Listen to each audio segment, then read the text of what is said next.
Bonjour à tous, aujourd'hui on se retrouve dans une nouvelle vidéo DIY. Dans cette vidéo je vais vous présenter 4 nouveaux DIY. Le premier ce sera une décoration murale en punch needle. Le deuxième ce sera un système qui permet d'accrocher votre sac facilement dans votre penderie. Le troisième je vais vous montrer que faire avec des restes de macramé. En général quand on fait des macramés il nous reste toujours un peu de corde à la fin, donc je vais vous montrer que faire avec pour éviter de les jeter. Et le dernier, je vais customiser une suspension murale que j'ai déjà. C'est parti pour le premier DIY. Donc pour ce premier DIY qui va être une décoration murale en punch needle, vous allez avoir besoin d'un cercle comme ceci, vous savez qui se dévisse ici, de la toile à puncher, de la laine ou du coton de votre choix, d'un ciseau, d'un crayon en papier également et d'une aiguille à puncher. Donc j'ai tout trouvé chez Cultura, excepté le ciseau que j'avais déjà. Si vous souhaitez reproduire ce DIY, vous pouvez tout trouver chez Cultura. Après, je suis sûre qu'il y en a d'autres dans d'autres papeteries ou dans d'autres magasins. Donc la première chose à faire, ça va être de mettre la toile bien tendue sur le cercle.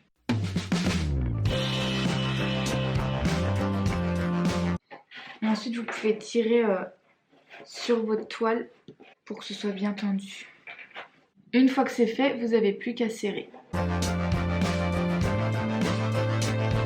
Et une fois que c'est bien serré, vous n'avez plus qu'à couper et enlever l'excédent de toile.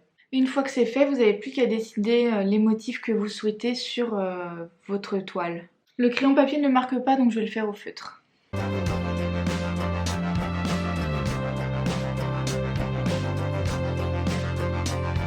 Et une fois que vous avez dessiné la forme que vous souhaitez, vous n'avez plus qu'à commencer à puncher. Donc pour ceux qui ne connaissent pas et qui ne savent pas ce que c'est, en fait quand vous punchez, donc là ça va être la partie visible, si je punch comme ça, ma laine va être vraiment plate et très proche de la toile. Alors que si je punch à l'arrière, par l'arrière, la laine va être plus ou moins épaisse en fonction de la lettre que je choisis ici en fait. Donc là je suis sur D, donc ça va pas être très épais, mais si je vais sur A, l'aiguille va être beaucoup plus longue. Et du coup, ma laine va être encore plus épaisse. Mais je vais vous montrer ça et puis vous comprendrez à la fin avec le résultat. Donc moi, pour commencer, je vais commencer par cette partie ici. Et je vais la faire en noir. Et je vais commencer par quelque chose d'assez plat. Et je vais faire quelques lignes en relief avec plus de matière. Ok, donc ce que vous allez faire, c'est... je vais commencer par l'extérieur. Donc toute cette partie-là, j'ai envie de la faire en noir. Donc j'ai commencé à piquer au bout ici. J'ai commencé à faire cette ligne là, donc je vais continuer à faire toute la ligne et ensuite je reviendrai. Il faut bien que votre aiguille soit en biais, que vous piquez bien en biais et pas droit.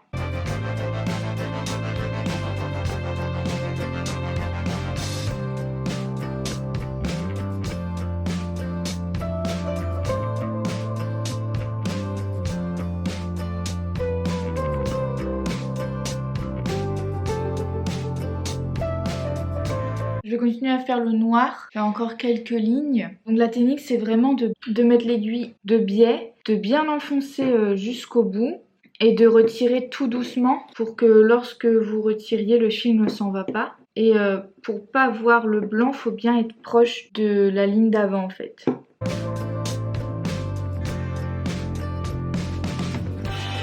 Donc ici j'ai laissé un espace blanc parce qu'en fait je voudrais que sur cette partie là la laine soit beaucoup plus épaisse. Du coup une fois que j'aurai fini tout ça, je viendrai puncher mais par derrière. Si vous punchez et vous voyez que votre fil s'en va, c'est tout simplement que votre fil ici est beaucoup trop tendu. Ça peut paraître compliqué comme ça, vous pouvez avoir du mal au début mais en fait c'est un coup de main à prendre. Là c'est la première fois que j'en fais. Donc c'est sûr que mes deux premières lignes sont pas top, le temps de bien prendre le coup de main.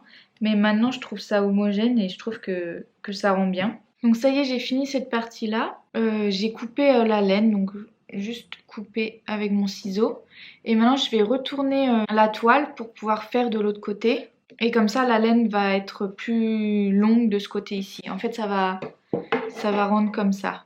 Donc ça y est, j'ai fini de faire le noir, donc voilà ce que ça donne. J'espère que vous voyez bien la différence de relief. Maintenant, je vais vous montrer comment rentrer les petits fils qui dépassent, donc ici et ici. Donc il faut que vous preniez votre fil et que vous appuyez dessus avec l'aiguille pour que ça passe à l'intérieur. Et ensuite vous avez plus qu'à tirer dessus. Voilà ce que ça donne pour le noir. Si jamais vous voulez faire ça, calez-vous devant une série parce que c'est vraiment long à faire. Ça fait déjà 1 heure que j'y suis. Donc je vais faire cette partie là et ce rond là en ocre, donc dans cette couleur là. Tout le reste je vais le faire en blanc beige comme ça. Donc je vais faire ça hors caméra et ensuite je vous retrouve pour vous montrer le résultat. Donc sur ces 2 parties là je vais faire comme pour le noir, la plupart bien collées à la toile et une petite partie qui sera en relief ou plusieurs, surtout pour le blanc. Et le rond ici je vais le faire uniquement en relief. Donc on se retrouve pour le résultat final.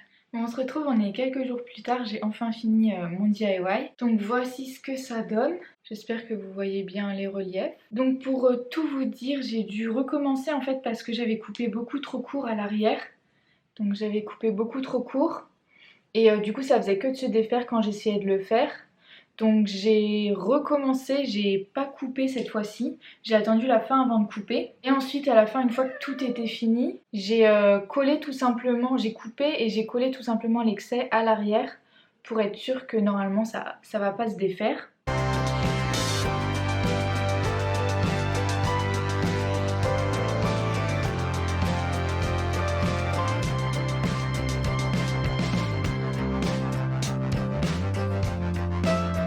Donc pour ce deuxième DIY, il s'agit d'un système pour pouvoir accrocher plus facilement vos sacs à une tringle en fait. Pour ça, vous allez avoir besoin de cuir de la couleur de votre choix. Donc moi j'en ai plusieurs. D'une paire de ciseaux, d'un crayon papier, d'une règle et 2 crochets comme ceci. Donc moi ils viennent de chez Ikea. Il s'avère que le crochet passe sur ma tringle qui est dans mon placard. Mais je sais que les tringles sont pas toutes pareilles et des fois ça peut ne pas passer, donc je vais vous montrer un système qui vous permettra d'accrocher vos sacs. Donc pour ça c'est très simple, donc j'ai choisi le morceau bleu.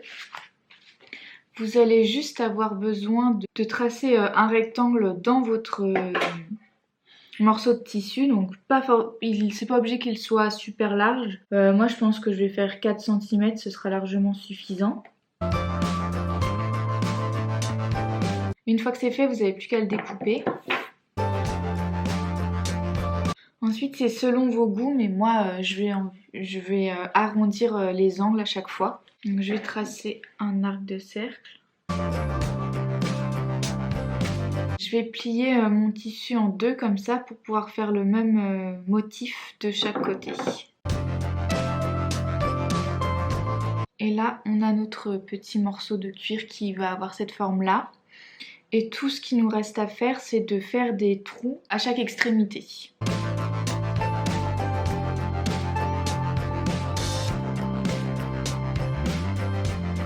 Et ça y est, mon DIY est maintenant terminé. Donc vous allez mettre le morceau comme ceci sur votre tringle. Donc votre tringle sera au milieu, ici. Et il vous restera plus qu'à accrocher le crochet, comme ceci. Et ensuite, au bout du crochet, vous n'avez plus qu'à ajouter votre sac.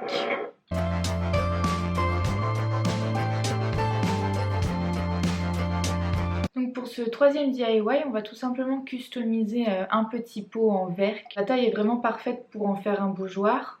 Du coup, c'est ce que je vais en faire, mais bon, comme ça, c'est un peu moche. Et du coup, je vais le customiser avec des restes de macramé. Donc dans une de mes anciennes vidéos, ou même plusieurs, j'ai déjà utilisé du macramé. Et il me restait des chutes à la fin à chaque fois. Et du coup, je vais customiser ce petit bol avec les chutes. Donc je vais venir prendre 3 morceaux comme ça, qui sont assez longs. Je vais les mettre tous les 3 côte à côte et à la même taille. Et je vais venir les coller sur mon petit pot avec ma colle chaude. Ensuite, je vais tout simplement tresser les 3 morceaux entre eux.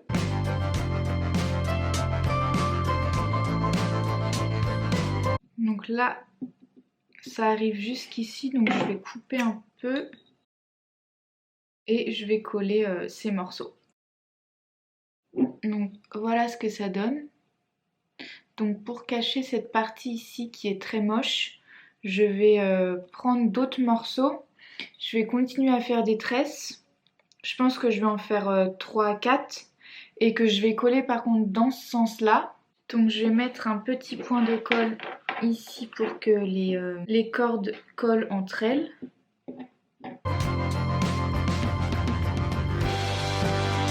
Et là je vais pouvoir commencer à tresser.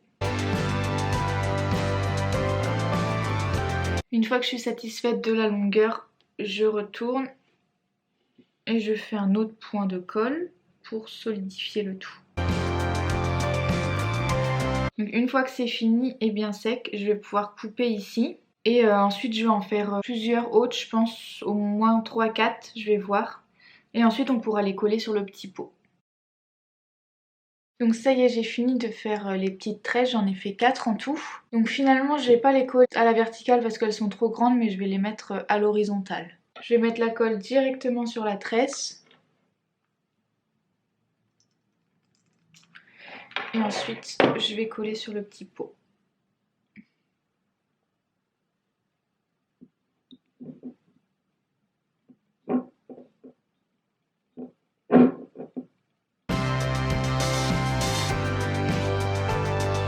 Donc ça y est, voilà ce que ça donne. Je vais prendre mon ciseau et ajuster ici, de chaque côté, les petits fils qui dépassent. Ça y est, voilà ce que ça donne. Donc je suis contente du résultat. Moi je vais m'en servir pour mettre des bougies, mais après si vous voulez vous en servir comme petite boîte, vous pouvez très bien bomber le couvercle.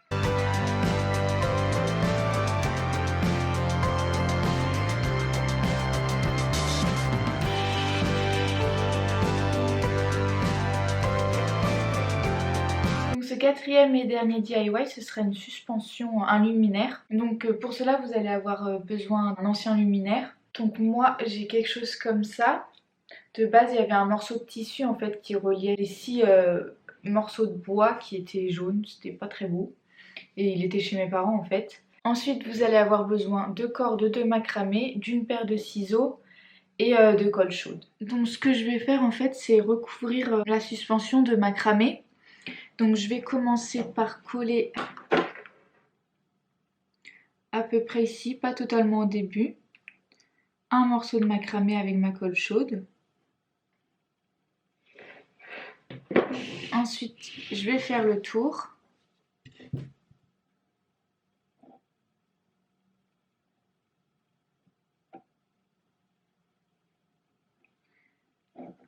Pour être sûr que ça tienne bien. Ensuite, pour celui d'après, je vais mettre un point de colle.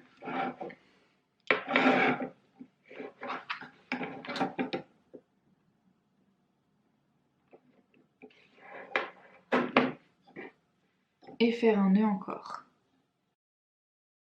Je vais continuer, je vais faire ça sur chaque morceau.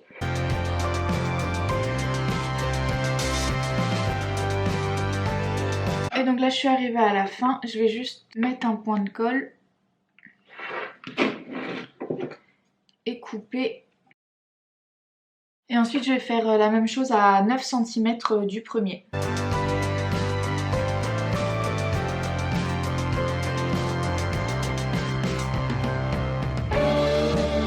Et je recommence à 9 cm et ensuite je ferai une dernière fois au bout. Donc ensuite je vais prendre mon fil de macramé et je vais le faire passer plusieurs fois à travers les 2 fils. Donc 6 fois en tout je crois.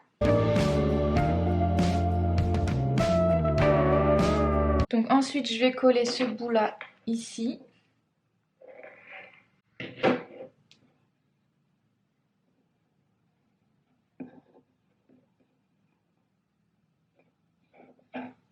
Et je vais bien positionner les différents morceaux. Et une fois que je suis satisfaite, je vais couper.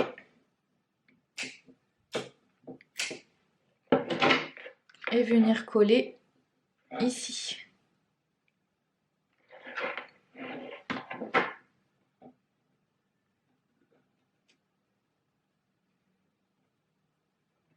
Et je viens faire la même chose juste ici, sachant que j'ai déjà fait celui-ci. Donc j'en fais un sur 2.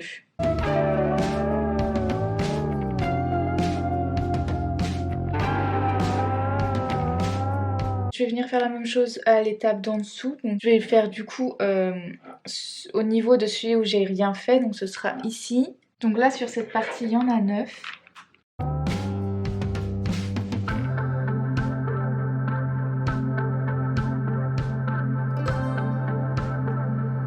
Donc maintenant il me reste plus qu'à faire la même chose ici, de l'autre côté et ici. Et puis je vous retrouve pour vous montrer le résultat.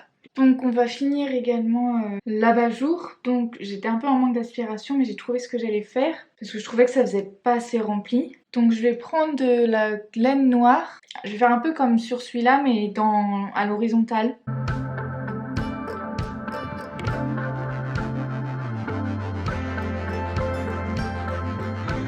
Donc j'ai fait 3 boucles de chaque côté et je vais faire ça partout où il y a des espaces manquants. Donc ici, là.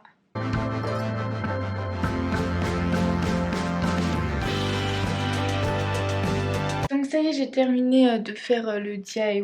Maintenant il ne me reste plus qu'à l'accrocher. Si jamais votre corde bouge et n'est pas très bien centrée, soit vous collez à chaque bout, soit vous attendez que votre... Ça, vous attendez que votre abat-jour soit fixe. Et ensuite, vous ajustez comme ça, vous êtes sûr que c'est comme vous le souhaitez. Moi, c'est ce que je vais faire.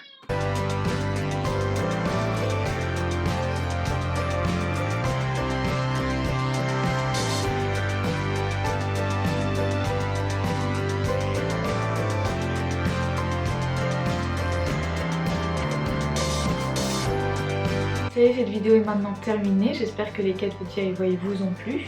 N'hésitez pas à me dire en commentaire lequel est votre préféré. Comme d'habitude, n'hésitez pas à vous abonner si ce n'est pas encore fait. Et moi, je vous dis à très bientôt dans une prochaine vidéo. Salut!